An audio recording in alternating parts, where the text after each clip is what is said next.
전상현과 팔로알토 둘을 비교했을 때 차이점과 공통점은 무엇인가? 굳이 생각해보면 전상현이 훨씬 멋이 없다. 일단 함께 해줘서 고맙고. 안녕하세요. 저는 강구수라고 하고요. 구스타라는 프로듀싱 팀을 오래 하고 있고 대표적인 히트곡으로는 정기고의 너를 원해. 그리고 뭐 윤하, 에일리 이런 분들 작업했었고 뭐 이렇게 간간히 이렇게 히트를 노리면서 이렇게 또 먹고 살면서 이렇게 지내고 있는 흔한 뮤지션 노동자. 뮤지션 노동자. 그치. 요즘 너가 주력으로 하는 그 뮤직 비즈니스에 대해서 얘기해 줄 수 있어?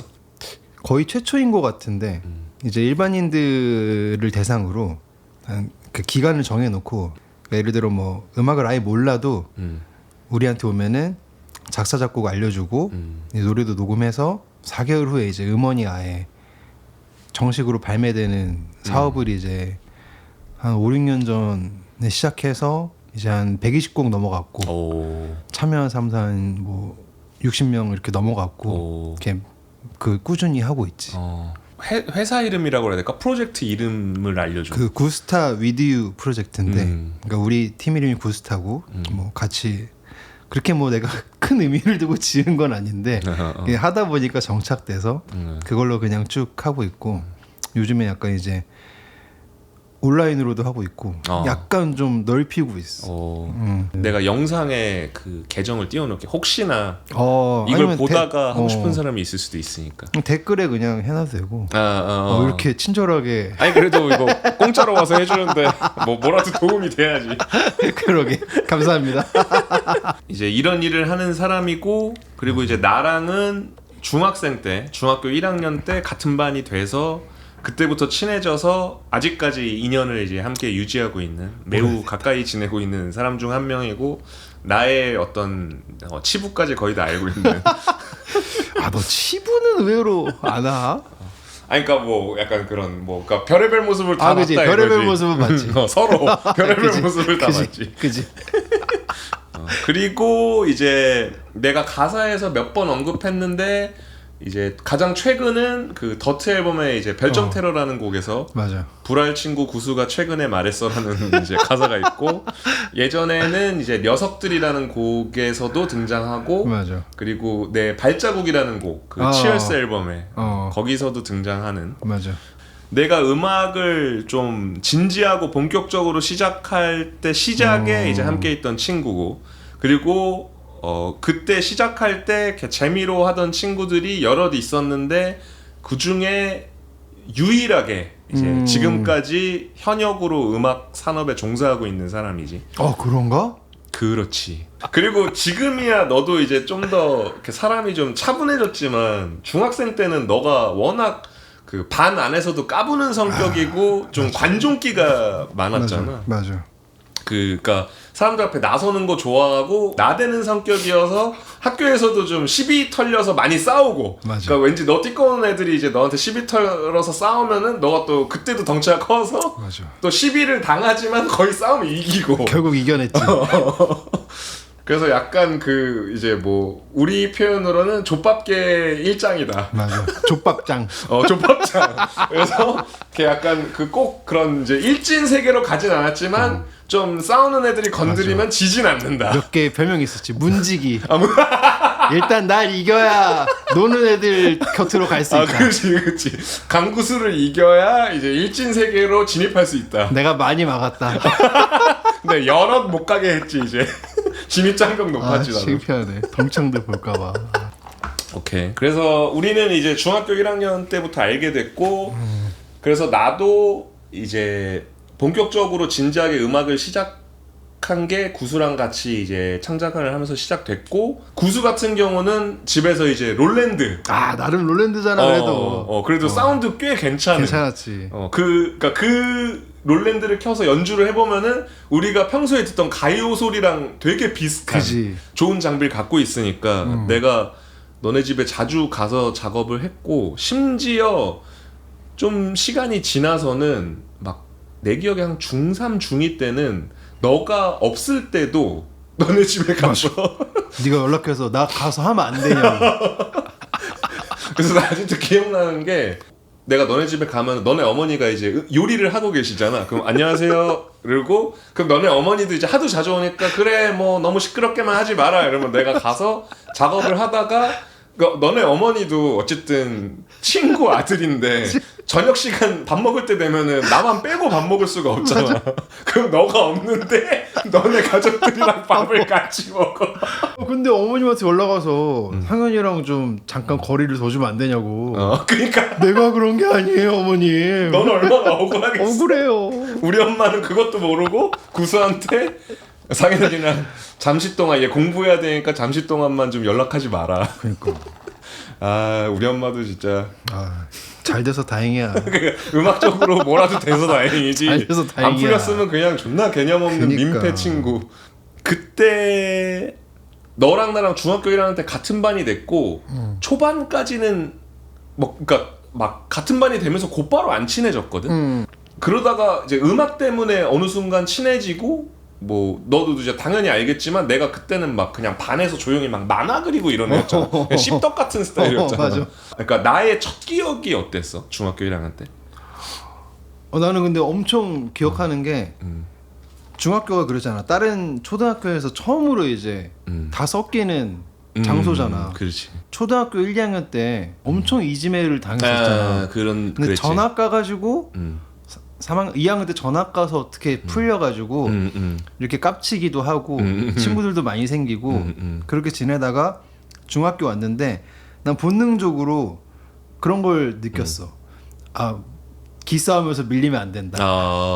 학교 생활이라는 건 언제 어떻게 될지 모른다. 그치. 그래서 이렇게 남자애들 볼 때 내 구분은 얘는 이길 수 있다. 얘는 약간 질 수도 있겠다. 이걸 정했는데 너는 얘는 100% 이기겠다. 반에 만화 좋아하는 무리가 몇 명 있었는데 너가 이제 그 한 무리였어. 만화 그리기도 하고 보는 것도 좋아하는 보는 애들인데 것도 너는 너가 막 스토리로 이렇게 해가지고 공책에 만화를 그리더라고. 맞아. 너 한때 좀 센세이션 했잖아. 그 1학년 9반의 나쁜 녀석들인가? 네가 만든 만화. 그거 이제 그 학교물이라고 해야 되나? 학원 폭력물이잖아. 학원 폭력물. 네가 그냥 흰 그 노트 사가지고 칸 나눠가지고 네가 한 3, 4화까지 그리는 거 보고 내가 숟가락 얹었어. 내가 옛날에 왜 만화 사면 그림 누구 글 누구 써 있잖아. 내가 스토리 같이 하면 안 되냐고. 맞아. 그래서 내가 스토리 참여해서 그거 진짜 전교생이 이렇게 돌려보고. 그러니까 맞아. 이거를 좀 정리하자면은 그게 기점이네. 너랑 나랑 이렇게 가까워지기 시작한 게. 나 혼자 씹덕처럼 그 1학년 9반의 나쁜 녀석들을 이제 연습장 한 권에 그리기 시작하다가 너가 그걸 보고 야 이거 내가 내용 작가로서 함께 참여할게 해서 맞아. 이제 너가 막 내용 같이 상의해서 내가 그걸 한 권을 다 그리면은 나는 이제 조용한 성격이니까 그냥 나 혼자 보고 그냥 만화 좋아하는 애들끼리 보고 서로 막 피드백 해주고 그러고 끝났는데 너가 이거를 이제 유통을 시킨 거지. 맞아. 이제 전교로 퍼진 그치. 거지. 그러니까 다른 학년들도 보게 된 거지. 그래서 황성진인가 다른 층에 있는 만화 고수들이 갑자기 우리 반 와가지고 혹시 너가 전상현이니? 그러고. 그러면은 너랑 나랑 이제 친해지기 시작한 건 사실 음악보다는 그 1학년 9반의 나쁜 녀석들 만화 때문에 친해진 거네. 그러니까 복합적인 것 같아. 그 두 개가 같이 뭔가 돌아갔어. 내 기억에는 그게 따로따로가 아니고 어떤 날은 만나서 만화 만들고 어떤 날은 이제 노래 녹음하기 시작했을 거야. 하긴 너무 오래전 일이라 정확히 기억은 안 나지만 어쨌든 좀 복합적인 그지. 계기로. 그지. 그러니까 너는 이제 나에 대한 어떤 그런 유통책으로서 그지. 자부심이 있었지. 자부심이 있어서 선생님한테 미술 선생님한테 상현이 그림 잘 그린다고 얘 만화도 그린다고 해서 보여줬는데 선생님이 보다가 에휴 너는 이쪽으로는 안 되겠다 뭐 이런 식이었어. 그러니까 되게 부정적인 피드백을 했었어. 거의 개무시당했지. 그리고 내가 봐도 딴 애들이 그림을 또 잘 그렸어. 맞아.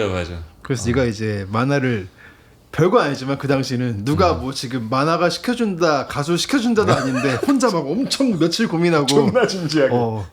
나 이제 만화 접을게 구수야 하고 이제 맞아. 음악만 하게 됐지. 우리가 중학교 3학년 때 같은 반은 아니었지만 꾸준히 했었잖아. 그치. 다른 반이 돼서 너도 이제 너의 어떤 그 스쿼시 생겼고 나도 나의 스쿼시 생겼는데 내가 중3 때 친했던 애 중에 한 명이 흥원이. 흥원이. 흥원이라는 친구는 그때 불량 청소년이었지. 그죠, 노는 애였지. 노는 애였지. 사실 담배도 피고 그런 애였지. 왜냐면은 내 가장 그 강렬한 기억이 나는 그때 학교랑 집이랑 걸어서 한 3분? 가까웠지. 되게 가까웠고 흥원이는 그때 좀 멀리 살고 맞아, 있었어. 맞아. 목동 살고 있었나? 그래서 걔가 되게 일찍 학교를 와서 우리 반에서 가장 1등으로 늘 학교를 오는 애였어. 그리고 내가 거의 2등으로 오는 애였고 집이랑 너무 가까우니까. 그러면은 내가 학교 오면은 교실이 텅 비어 있는데 그 교실 창문이 열려 있고 이렇게 연기가 밖에서 그래서 뭐지 하면은 창문 밖을 내다보면은 흥원이가 가장 먼저 와서 담배를. 그리고 왜 그랬는지 기억이 안 나는데 흥원이랑 나랑 맨 뒷자리에 늘 같이 앉아 있었어. 중3 때.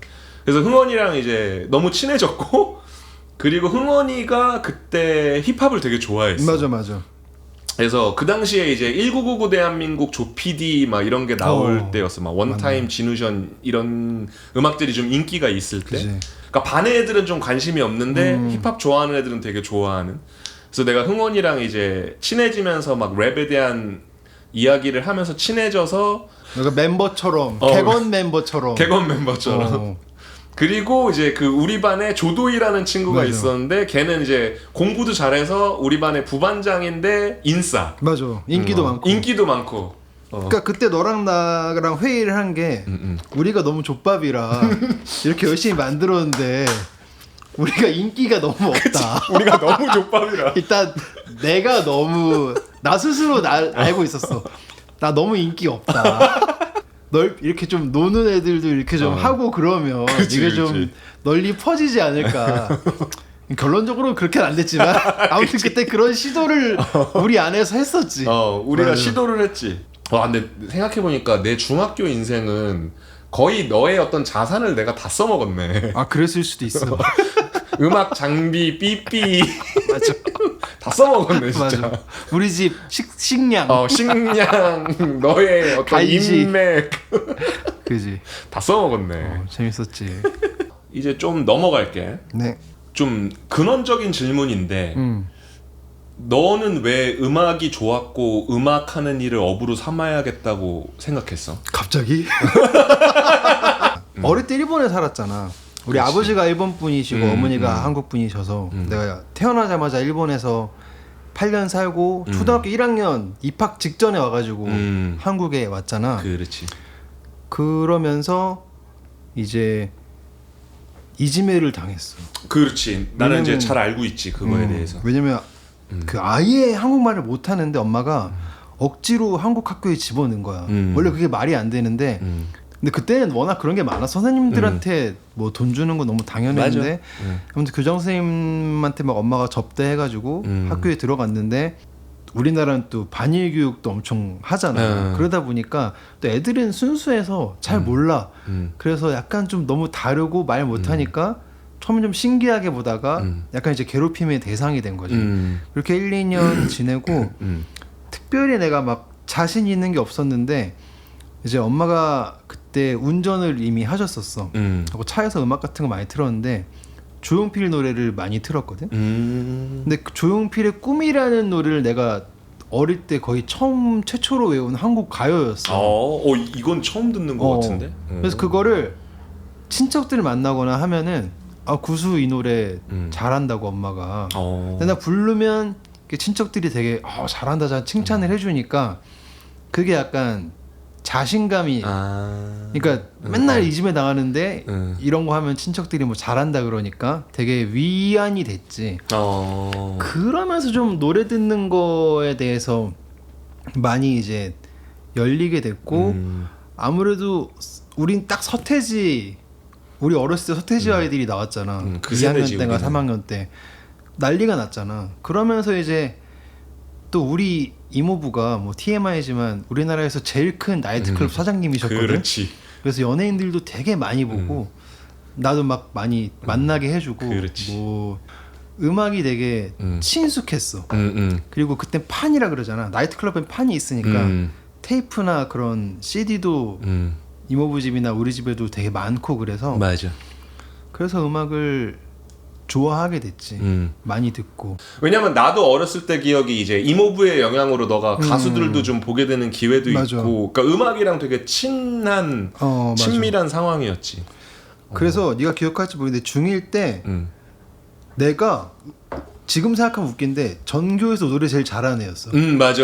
그러니까 예를 들어 막 트로트, 편승엽, 찬찬찬 이런 것도 부르고 김정민 노래 이런 거 부르고 왜냐면 중1 때 막 노래하는 애들이 별 없었어. 춤추는 애들은 많았는데. 맞아. 그때는 또 그 힙합 그 만화 때문에 그런지 그런 춤이 엄청 유행이었어. 맞아. 그리고 우리가 이미 초등학교 때 막 듀스, 서태지와 아이들 이런 사람들이 이미 인기가 많아서 좀 그런 브레이크 댄스나 그래서 우리는 그때 막 나이키 막 이런 거 맨날 그 교실 복도에서 다 나이키 한 번씩 해보고 그랬잖아. 윈드밀 하고. 윈드밀 하고 이제 헤드스핀도 해보고 막 이랬잖아. 너도 나랑 중1 때 바우와우 춤 장기자랑 같이 했잖아. 바우와우 빰빰 하고 싶은 거.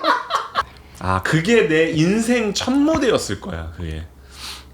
그랬겠네. 그거를 업으로 안 삼는다고 생각을 한 적이 없는 것 같아. 하긴, 오히려 맞아. 그냥 이걸 계속 하다 보니까 다른 걸 생각할 겨를이 없었던 것 같아. 맞아.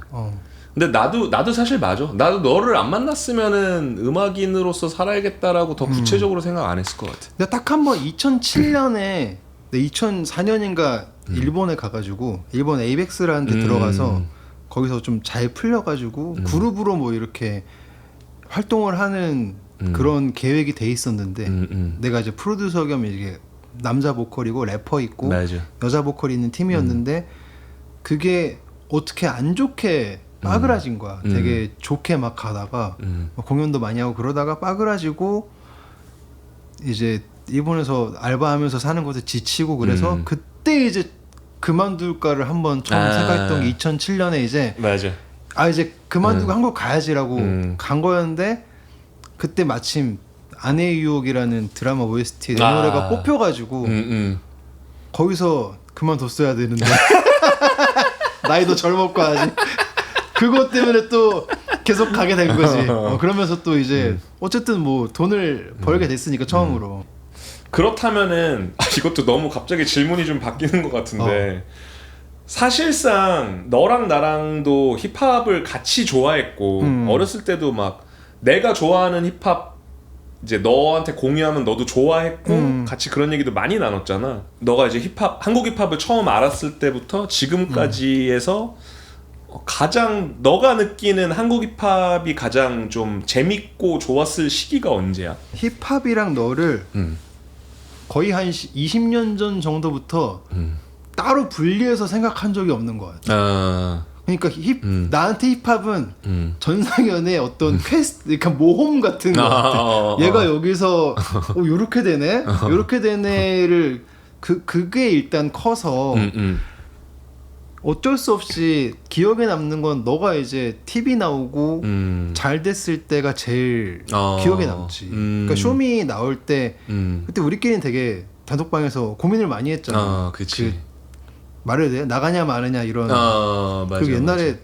그렇게 안 나간다 그러더니 어쨌든 나가서 이게 잘 됐잖아. 근데 또 어떻게 보면 그때가 막 레이블들이 막 유명해지면서 너도 이제 하이라이트 본격적으로 막 키우고 하면서 약간 삼국지처럼 힙합이 약간 뭐 경쟁도 있고 노래도 좋고 되게 무슨 WWE 레슬링처럼 여러 캐릭터도 있고 그러니까 너가 마침 잘 될 때가 되게 뭔가 이렇게 힙합 붐이었던 시기가 아닌가 싶기도 해. 지금 돌이켜보면은 맞아. 왜 그 시기가 이제 2010년도부터 한 10년 동안인데 그때가 이제 한국 힙합 레이블 춘추 전국 시대였지. 그러니까.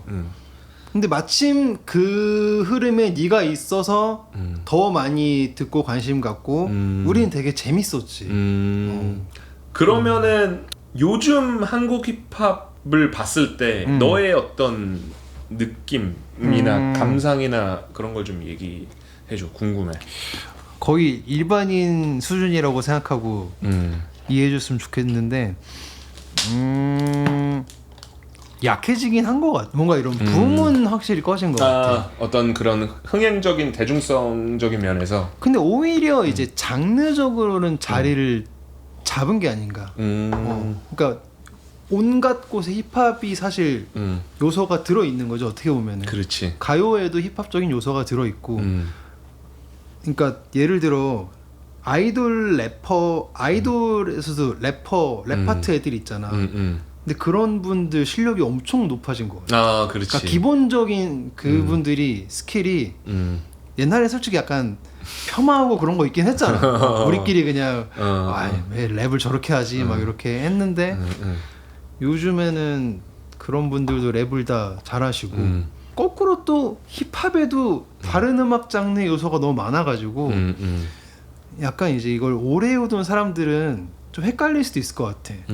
어떻게 보면 이게 약간 이 문화를 좀 지켜오는 사람들이 있잖아, 힙합. 근데 이제 이게 좀 많이 서로 영향받으면서 섞이다 보니까 약간 옅어진 느낌도 있고. 그러니까 예를 들어 옛날에 밴드 하는 사람들 다 락이라 그랬는데 밴드 하는 사람이라고 해야 될 것 같아. 그렇지. 그러니까 예를 들어 뭐 락이 아닌 밴드도 너무 많잖아. 맞아. 그러니까 이제 장르로 나를 말하는 시대는 사실상 끝난 게 아닌가 싶기도 해. 전 래퍼예요 이럴 수는 있지만 전 힙합해요 그러면 되게 그게 좀 받아들인 입장에서는 좀 헷갈릴 수 있을 것 같아. 너는 그런 건 대단한 것 같아. 그 흐름이 뭔가 시대의 흐름이 장르적인 흐름이나 어떤 스타일의 대세가 있을 때 의외로 네가 항상 잘 따라가고 잘 묻더라고. 그게 되게 너의 신기한 느낌, 내가 보기에 좀 의외의 면이었어. 그래도 좋게 봐줘서 고맙고 그래도 나도 그동안의 나의 한 뭐 10년 동안의 평가가 좀 그랬던 것 같아. 근데 지금은 예를 들면 너 레이지라는 장르 알아? 알지. 그 이제 이미 레이지라는 장르는 미국에서 한 3년 전, 4년 전부터 되게 주류인 장르인데 이제 특히나 작년 때부터 한국에 엄청 많이 이렇게 들어왔고 그런 음악을 하는 사람들이 늘어나기 시작하고. 근데 예를 들면은 예전에는 예를 들어서 2010년도 초반에 막 트랩 음악이 이제 전 세계적인 힙합 주류가 되면서 나도 그런 음악에 이제 나의 색깔을 섞어서 음악을 만들고 이랬는데 나이가 드니까 레이지 같은 음악은 젊은 아티스트가 해야지 이게 어울리는 음악이고 내가 갑자기 레이지 음악을 한다? 이거는 너무 영포티 행동인 것 같은 거야. 그러니까 레이지 장르는 기본적으로 젊음의 어떤 그 분노와 반항심 이런 게 표출돼서 멋있는 장르라고 생각해서 나도 레이지 음악들 뭐 외국 아티스트들 음악이나 이런 거 막 좋아하는 거는 즐겨 듣지만 이거를 내가 하는 거는 어울리지 않는 옷이다. 저건 저 나이 때 해야 멋있고 어울리는 음악이다. 약간 이런 거여서 그런 음악들이 몇 개가 있어서 막 그동안 2010년도 10년 동안 내가 막 새로운 장르에 이제 내 색깔을 이렇게 섞어서 하고 이런 거를 내가 계속 하면 안 된다고 생각하는 입장이거든. 그렇다고 내가 그동안 해왔던 음악들을 답습하는 건 싫고 좀 이제 나만의 방식으로 새롭게 풀어내려고 하는데 그래서 너가 보기엔 좀 어때? 그 내가 앞으로 어쨌든 40대 음악인으로서 혹은 힙합 아티스트로서 해나가야 되는데 너가 보기에는 내가 어떻게 해나가는 것이 좀 좋겠다 혹은 너의 바램 이런 것들이 궁금해. 이번에 공연 오랜만에 보러 갔잖아. 그 재즈합 맞지? 밴드를 하면 어떨까라는 생각을 예전에도 건의한 적이 있는데 되게 그런 셋에 잘 어울리는 래퍼일 것 같다는 생각을 했어. 이번 공연이 너무 좋더라고. 나이 먹어서 스탠딩인 것 빼고 다 좋았어. 조금만 앉아있고 싶다. 2시간 네가 한 10분 15분 정도 했나? 맞아. 그 정도 했을 거야. 그렇게 서 있는 건 이제 쉽지 않다. 어릴 때도 너 밴드 많이 좋아하기도 했고. 맞아. 어떤 그런 형태로 네가 한다면 그러니까 우리가 어릴 때 내가 사실 힙합하기 제일 싫었던 이유는 지금 생각하면 너무 어리석은 생각인데 30살만 돼도 못한다고 생각했어. 아, 그렇지. 진짜 쓸데없는 먼 미래 걱정인데 너가 힙합만 하자 그랬을 때 이거는 되게 수명이 짧은 음악이라고 생각했어. 그리고 또 우리 어렸을 때는 실제로 30대가 넘은 힙합 아티스트들이 한국에 거의 없었어. 그니까. 그리고 그러니까 지금이야 이제 한국의 힙합 역사도 길어져서 나같이 40대 아티스트들도 있고 이렇지만 우리 때는 왜냐면은 우리 막 어렸을 때 막 메타형 가리온의 메타형 막 30대 됐다고 와 30대 됐네 막 이렇게 느꼈을 때니까 우리는 맞아. 그때는 더 나이가 많게 느껴졌어. 막 졸라 어른으로 느껴지잖아. 근데 생각해보면 이제 우리 또래만 해도 우리가 40대인데 힙합 좋아하고 어릴 때 듣던 힙합들이 있잖아. 그래서 앞으로도 이 음악을 소비하면서 살 텐데 그러면은 내 같은 또래 세대나 내 형들 세대 음악을 계속 원할 거란 말이야. 우리가 뭐 우리 어머님이 조용필 콘서트 보러 가듯이 뭐 다두 형들 또 페스티벌에서 하고 있으면 보러 갈 거란 말이야. 그런 것처럼 앞으로 너가 계속 활동을 할 수 있을 거라는 생각이 들더라고. 너 팬층도 있고. 네. 야, 그 재즈락 나 공연할 때 관객 연령대가 어느 정도라고 느껴졌냐? 너 어리더라 생각보다. 아, 그래? 20대 몰라, 내가 좀 뒤쪽에 있어서 전체는 못 봤지만 생각보다 이렇게 아줌마 아저씨는 없더라. 그래도 좀 젊은 편이라고 느꼈구나. 그리고 내가 공연날 멘트도 했지만 내가 이제 작년에 러버스톤 투에이러스라는 앨범을 내고 전국 클럽 투어를 돌았는데 이제 클럽 투어는 성공적이긴 했어. 근데 이제 그 나를 오랫동안 좋아했던 팬들은 입밴 당하지. 이제 나이도 있고 실제로 이제 유부남인 남녀가 있고 그리고 이제 현실적으로 그런 클럽에 가서 노는 것이 힘드니까 기본적으로 이제 사람들이 너가 아까 나한테 얘기한 것처럼 스탠딩 말고 좀 앉아서 편하게 볼 수 있는 공연 만들어주세요 이런 얘기를 한단 말이야. 그건 어쨌든 내 팬들이고 오래 좋아하는 사람들이 얘기하는 거니까 나는 그런 거를 이제 꽤 새겨 듣는데 나의 또 반대 입장은 나도 어쨌든 내가 갖고 있는 매력을 잃지는 않겠지만 새로운 것들을 잘 섞어서 하고 싶은 그런 욕심이 있단 말이야. 그래서 나는 어쨌든 좀 새로운 젊은 층들과도 계속 음악적으로 교감을 하고 싶거든. 내가 생각하기에는 쉽지 않은 게 어린 친구들이 봤을 땐 난 되게 기득권이란 말이야.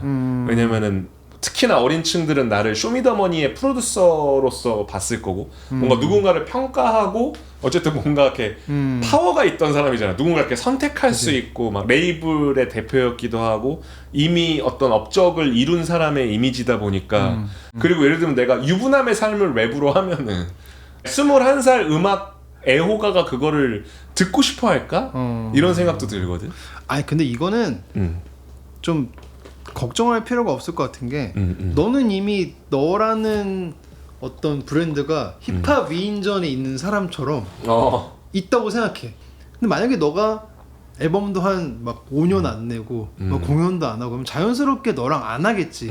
네가 좀 꾸준히 하면은 어떻게 보면 젊은 사람들도 예를 들어 우리 어릴 때 막 신해철 같은 사람이랑 같이 하고 싶다 이런 그치. 꿈이 있었잖아.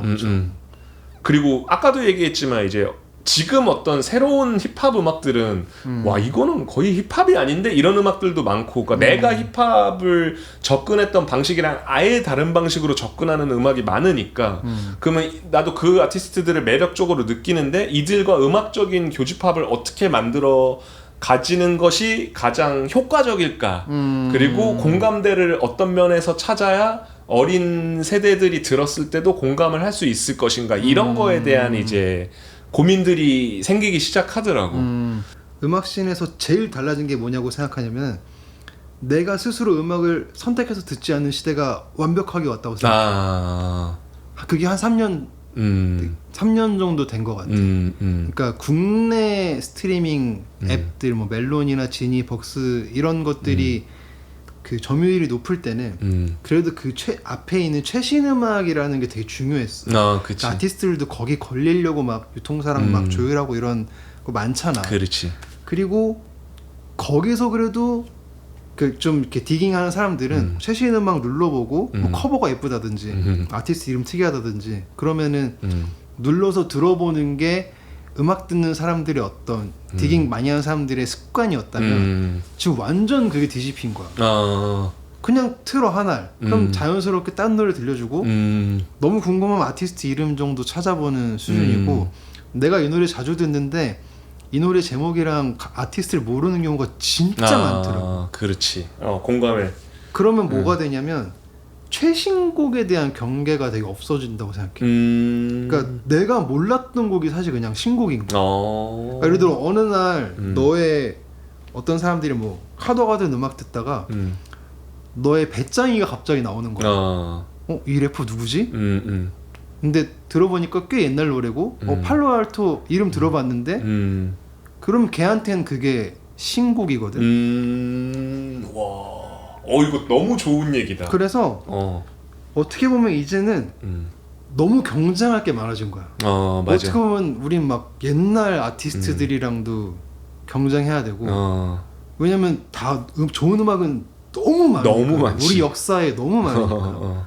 그러니까 이제 나도 그런 게 어렵더라고. 프로모션 방법도 어떻게 그런 알고리즘에 간택돼서 우리 노래가 어떻게 좀 그런 거 아니면 뭐 큰 자본으로 홍보를 하는 거 아니면 약간 인디레이블, 내가 인디레이블을 나름 하니까 요즘 그게 되게 고민거리고 그래서 그런 업체도 많아 사실은. 유명 플레이리스트에 뭐 노래 넣어드립니다 해서 뭐 그거 진짜 많아. 진짜 많고 뭐 실제로 해주는 데도 있지만 그게 실제로 뭐 어느 정도 효과가 있는지 모르는 그런 것도 많고 근데 힙합이라고 그게 다르지 않은 것 같아. 맞아. 너 음악이 이제는 어린애들이 널 찾아 듣는 게 아니고 알고리즘이 너를 추천해 주는 거야. 그렇게 해서 널 접하고 알게 되기 때문에 그거 무서운 게 스포티파이나 유튜브 무서운 게 다음 곡이 얼추 괜찮아. 안 넘기게 돼. 맞아. 이거 너 똑같구나. 얼추 괜찮아. 맞아. 근데 나는 그래도 내가 듣고 싶은 걸로 쭉 세우고 싶은 스타일이거든. 나는 원래 내 순서가 이렇게 쭉 순서대로 듣고 싶은 사람인데 요즘은 또 그게 잘 안 돼. 근데 이거 너무 공감하는 게 내가 특히 스포티파이는 좀 비주류 아티스트 음악 위주로 찾아 듣거든. 그리고 내 음악 취향이란 게 있으니까 얘가 알고리즘으로 비슷한 성향의 음악을 계속 추천시켜줘서 맞아. 내가 산책하면서 들으면 내 마음에 드는 거 무조건 그 즐겨찾기 같은 거 눌러놔. 그러면은 이게 다음 곡 또 눌러야 되고 또 눌러야 되고 이런 상황에 오는 거야. 그래서 내가 바로 한 며칠 전에 깨달았거든. 산책하다가 와 이거 누르다 보면 그냥 끝도 없겠는데? 그래서 이걸 더 듣기가 싫어질 정도인 거야. 너무 다 마음에 드는 것만 추천해 주니까. 맞아. 지금 음악하는 사람들이 제일 고민할 부분이기도 하고 어떻게 보면 잘 된 걸 수도 있을 것 같아. 그냥 내가 계속 열심히 하다 보면 이게 뭐 지금 안 될 수는 있어도 뭐 또 언젠가 잘 될 수도 있으니까. 그렇네. 근데 이 얘기를 오히려 들으니까 내가 최근에 고민했던 게 진짜 굳이 이렇게 고민해야 됐나라는 생각이 들 정도로 되게 명쾌한 그래. 어떤 답이었어. 근데 한편으로는 너가 프론트맨이고 아티스트니까 그런 건 있을 것 같아. 내가 이렇게 열심히 냈는데 너무 빨리 이게 후루룩 지나가 버리는 느낌은 있을 것 같아. 너도 잘 알겠지만 나는 사실 매년 음악을 많이 내는 아티스트였단 말이야. 그치. 그동안 커리어상 거의 군인일 때 말고는 쉬지 않고 계속 음악을 냈던 사람. 피처링까지 하면 뭐 그냥 음악이 그냥 계속 나왔던 사람인데 오히려 나의 최근에 내 생각은 좀 창작을 뭐 평소에 여러 곡을 만들어도 좀 이렇게 많이 내지 말아야 되나 이런 고민에 빠져 있었거든. 왜냐면은 어쨌든 한국 힙합 안에서는 내가 이제 너무 소비가 많이 됐다고 생각하거든. 그리고 나는 어떤 팔로알토로서의 어떤 성장기 서사 같은 거를 이제 다 어느 정도 서사를 보여준 입장이어서 여기서 이제 더 서사를 보여주려면 진짜 막 빌보드 차트 가는 어떤 그런 기적적인 일이 있지 않는 이상은 진짜 막 좀 내가 계속 소비되는 게 사람들한테 이제 흥미롭지 않을 수도 있겠다라는 생각을 했단 말이야. 그래서 그런 측면에서 혹은 내 음악을 더 사람들이 소중하게 여겼으면 하는 어떤 바램 같은 것들이 섞여서 음악을 이렇게 계속 내는 게 맞나 이런 생각을 했는데 너 얘기를 들어보니까 이게 계속 내야 되나 이런 생각으로도 들고 그게 오히려 방향으로 맞지 않을까. 그래. 내가 생각한 미래는 이게 약간 게임처럼 될 수 있을 것 같아. 그러니까 내가 그냥 노래 내고 만드는 게 그냥 너무 간단한 것 같이 그런 시대가 올 것 같거든. 그러면은 이미 거의 온 것 같아 나는. 그치. 그러니까 아티스트라고까지는 못하겠지만 뭐 내가 만든 노래를 낼 수 있고 만들기 쉽고 이런 세상이 오다 보니까 이렇게 놀이로도 더 발전될 수 있을 것 같고 진짜 지금부터는 많이 급변할 것 같지만 어쨌든 뭐 음악은 우리 삶에 계속 있겠지. 아니 실제로 그 수노라고 알지? AI 음악. 나는 많이 써. 아 많이 쓰는구나. 그거 나는 이제 써본 적이 없다가 최근에 이제 아는 프로듀서 형이랑 이 작업실에서 이제 작업을 한 적이 있는데 그 수노로 내가 이렇게 찹해놓은 샘플을 거기 넣어서 돌렸는데 너무 그럴싸한 음악이 나오더라고. 그지. 그래서 나는 이미 스플라이스의 등장 자체가 이제는 진짜 음악이라는 게 거의 창작의 영역이 아니라 퍼즐 맞추기의 영역 수준이라고 생각했는데 맞아. 와 그 스노우를 돌리는 거를 내가 최근에 발견한 순간 이제 음악이 너무 쉬워지는 거야. 그지. 그래서 되게 놀랐고 근데 이제 그거와 동시에 그 너도 알지 모르겠는데 우리 엄마가 어렸을 때부터 워낙 책을 많이 읽고 그러셨지. 다각다식 하셨어. 그치. 그래서 나 이미 중학교 때부터 음악이라는 것은 너가 어른이 되면은 누구나 쉽게 만들 수 있는 누구나 음악을 만들 수 있는 세상이 올 거야 이런 얘기를 해주셨거든. 드디어 엄마가 나 중학교 때 했던 얘기가 이제 현실로 벌어진 거지. 그치. 그래서 맞아. 정말 신기하더라고. 마지막 질문을 하고 싶은데 이거는 이제 나에 대한 질문이야. 우리가 이제 지금 동안 얘기 나눴던 거의 어떤 총합이라고 볼 수 있는데 전상형과 팔로알토 둘을 비교했을 때 차이점과 공통점은 무엇인가? 근데 거의 비슷하지 않나? 그래? 너 비슷하다고 차이가 느껴? 많이 있나? 굳이 생각해보면 전상현이 훨씬 멋이 없다.